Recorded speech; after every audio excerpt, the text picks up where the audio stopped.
Welcome to Magnificat TV news program, dedicated to providing news of the Church. Today is Wednesday, June 21st, 2023, and these are our news. The Pope has left the hospital where he underwent surgery and returned to the Vatican. Already on Sunday, he returned to the traditional of praying the Angelicus in the square. The former secretary of Benedict XVI, Monsignor Gainswain, is returned to his diocese in Germany without a new position. Cardinal Ouellet has again been accused of attempted sexual abuse. Two Canadian women have filed charges against him. A French bishop has been accused by an adult man of attempting to molest him while having him a back massage. Another Anglican bishop has decided to convert to Catholicism. He joins a long list of Anglican bishops who are leaving the church because it's too liberal. The Pope has returned to the Vatican after undergoing surgery to remove an intestinal obstruction. On Friday, June 16th, Pope Francis was released from Gemelli's Hospital in Rome, where he had been hospitalized since June 7th. The Pope prayed the Angelus from St. Peter's Basilica this Sunday, but will not be present at the general audience on Wednesday, June 21st. After the latest medical checkups, the staff following the Holy Father's convalescence reported that the clinical course of his recovery has been uneventful. The Pope was therefore released, and before returning to the Vatican, he went to the Basilica of Santa Maria Maggiore to thank the Virgin Mary for his health. For its part, the Holy See Press Office reported that the Holy Father, before returning to the Vatican, shortly after 10 o'clock a.m., stopped for a brief private visit with the religious of the Institute of Maria Santissima Bambina, gathered for their general chapter, and stopped in front of the Perugino entrance to the Vatican City to greet police and military personnel and to thank them for their service. The Pope spoke about the recent dramatic shipwreck in Greece that claimed the lives of more than 80 people. The Pope had already sent a telegram to share his grief, but today, his voice cracking and his face somber, he whispered, so much pain." Monsignor Gainswain, secretary of Benedict XVI, were returned to his diocese on Framburn without a new position by order of the Pope. The Holy See Press Office confirmed that Pope Francis has ordered Archbishop George Gainswain to return to his home diocese of Freiburg, Germany as of July 1st. Die Welt reported that the Pope informed Gainswain of his decision in a private audience on May 19th. The Pope has ordered Benedict XVI's longtime private secretary and prefect of papal household, Monsignor George Gainswain, to return to his home diocese of Freiburg in southern Germany for the time being, according to a brief communiqué. In the recent months, there have been several rumors about possible destinations for the former assistant of Benedict XVI in the last years of his life on earth. The latest of these is that he would have refused to be bishop of a diocese, but this is just another speculation. Cardinal Ouellet has been accused again of attempted sexual abuse. Two women have joined the accusation of the first and said they too were assaulted. New allegations have been made against Canadian Cardinal Marc Ouellet. Ouellet, 79, a former Archbishop of Quebec and prefect for bishops until his retirement in January, filed a defamation suit in December against a woman who accused him of sexually assaulting her. Lawyers for the accuser defendant, Pamela G., have filed similar accusations from two other women in Quebec court. The first recounted an incident that occurred before a Sunday Mass in Montreal in 1992, where she was in charge of preparing the books for the readings. Ouellet stood behind her, resting his hands on the table on either side of her. so that she could not let go. She was frozen in place, the woman said. Then she stopped. The second witness describes in letters to Pope Francis and Wellet himself that after meeting the bishop at a camp in 2004, she kept up a fairly regular correspondence and felt somewhat like his granddaughter. That all changed at a party in 2014 when Cardinal allegedly tried to tuck a $50 bill into her vest, but it felt like he wanted to get close to her chest. I froze in place and he stopped, the woman said. The Bishop of La Rochelle, French, has been accused of attempting to rape an adult man while giving him a back massage. The Paris prosecutor's office has opened an investigation for attempted rape against Georges Colombe, Bishop of La Rochelle and Saints. The events allegedly took place in 2013 when he was Superior General of the Foreign Missions of Paris, and the alleged victim would have been an adult male. The complainant did not disclose the details of the alleged assault to various church authorities until 2022, but his written testimony subsequently reached the Episcopal Commission that handles the case of abuse, which eventually led to the opening of the judicial investigation. According to the testimony of the alleged victim, whose identity is being withheld, he used to visit Monsignor Colombe in his office at the Foreign Missions, and the two maintained a relationship of trust. But one day, under the pretext of offering him a back massage, which the victim felt obliged to accept, Colombe pulled down his pants and put his hand in between his buttocks.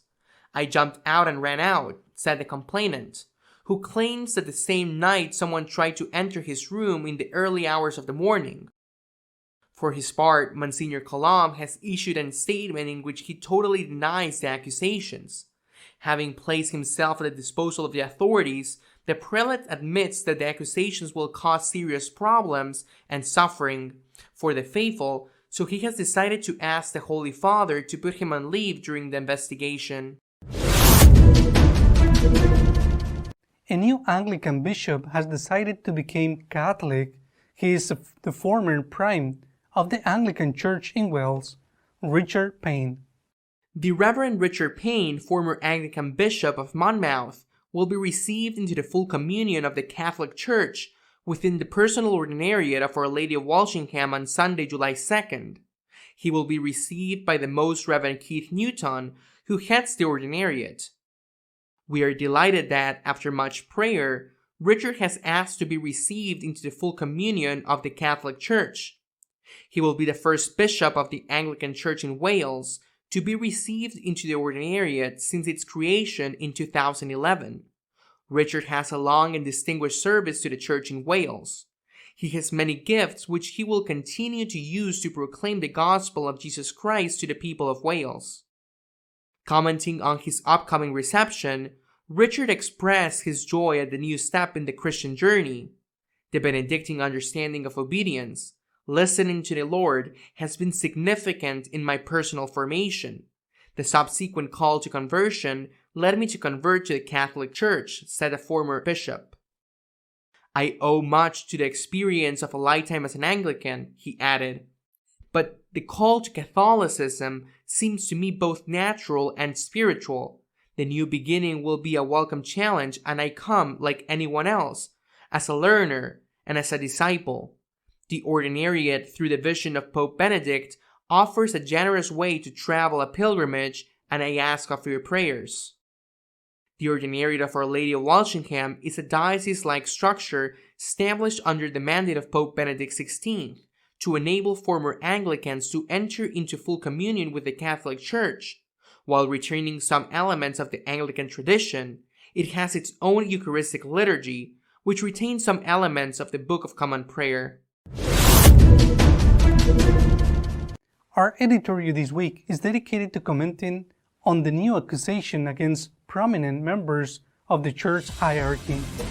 This week, allegations against Cardinal Wellet for attempted sexual abuse have been published again. In August of last year, an allegation was published as part of a set of allegations against a member of the church that occurred in the Diocese of Quebec, Canada.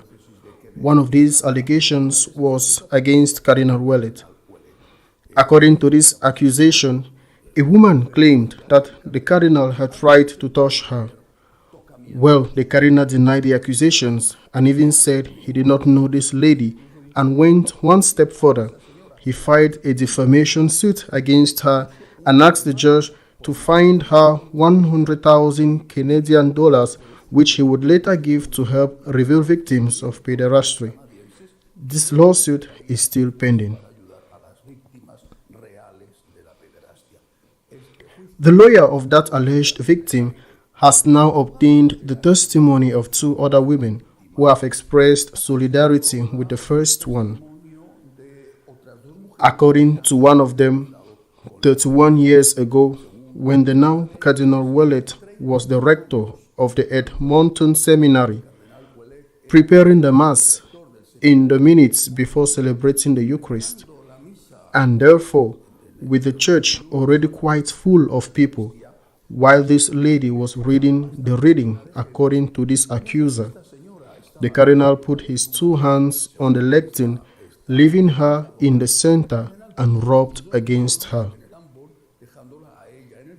Can anyone really think that in front of people about to start a Mass, 5 or 10 minutes before the start of a Mass, in front of people, 200, 500, 400 people, anyone, not Cardinal Ouellet, anyone can do that in front of anybody? Man, I think that if they were going to slander, they would have had to invent more credible slanders. That was 31 years ago.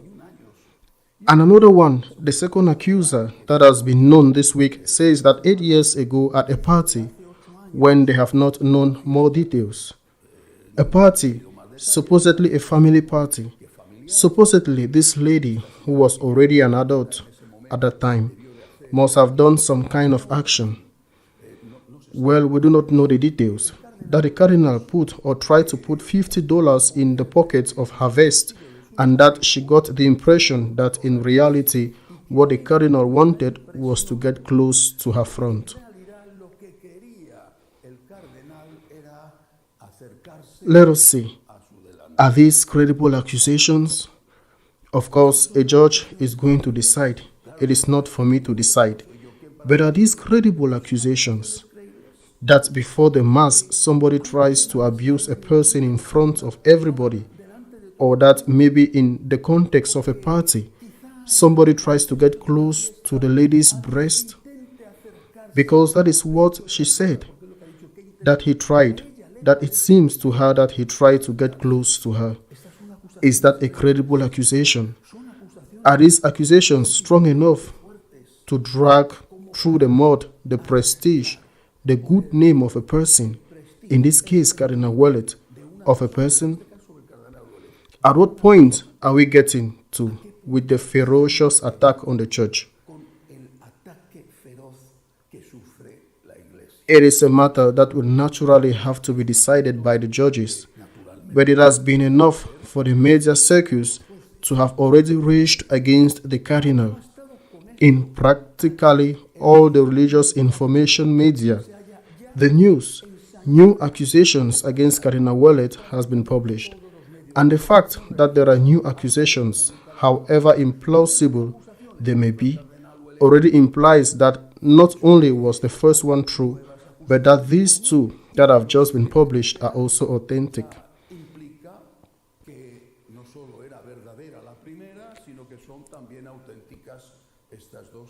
Even if in months or years the cardinal is totally exonerated, the damage has already been done.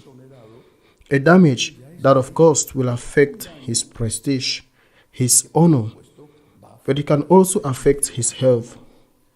Because this is a huge displeasure, something that hurts anyone. I believe that we are not only facing a preemptive attack.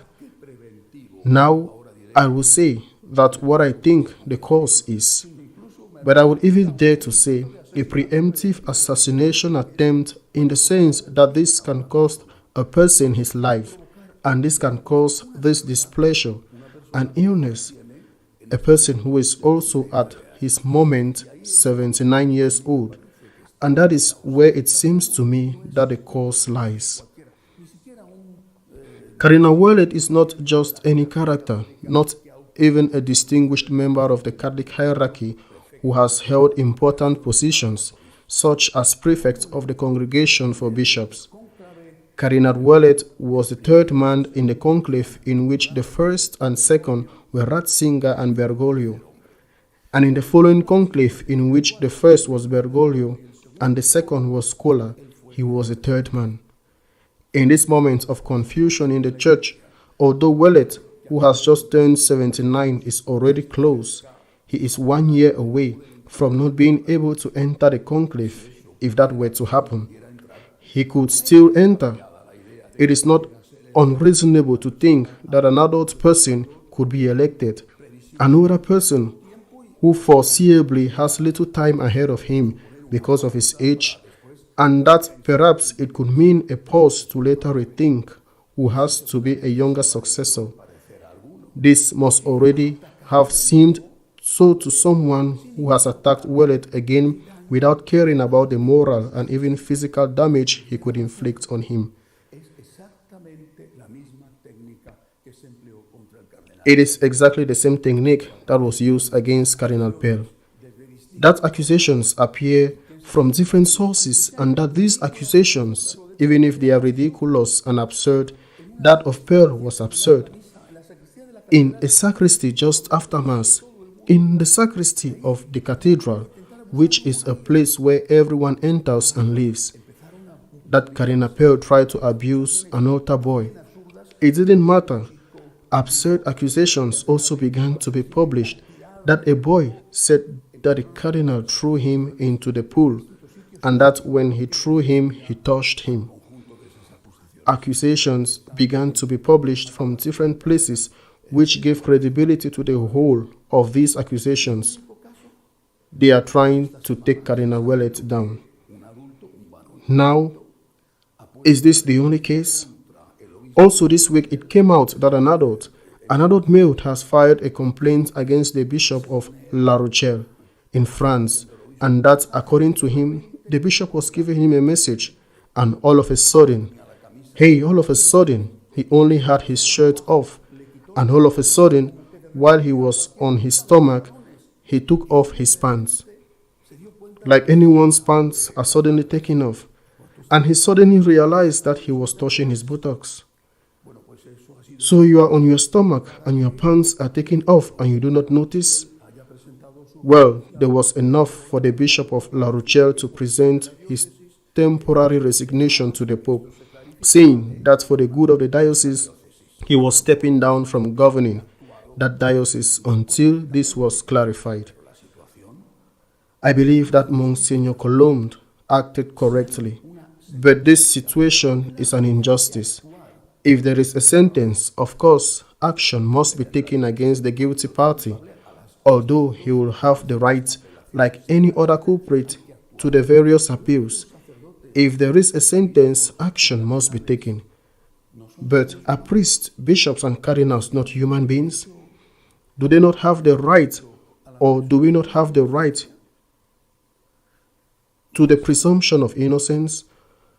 Moreover, it is evident in these cases, at least in the case of Cardinal Ouellet, it seems evident to me that another motive is being sought, to discredit a person in order to remove him from the race, even if he did not want it, from the race to succeed the current pontiff. It is evident that they are going against him. It seems to me that it is evident for that reason. It is a preemptive attack crime. But isn't the church somehow complicit in this kind of accusation? A few months ago, there was a sociological study among American priests in the United States, and one of the things they said was that they felt forsaken by their bishops. They said, why?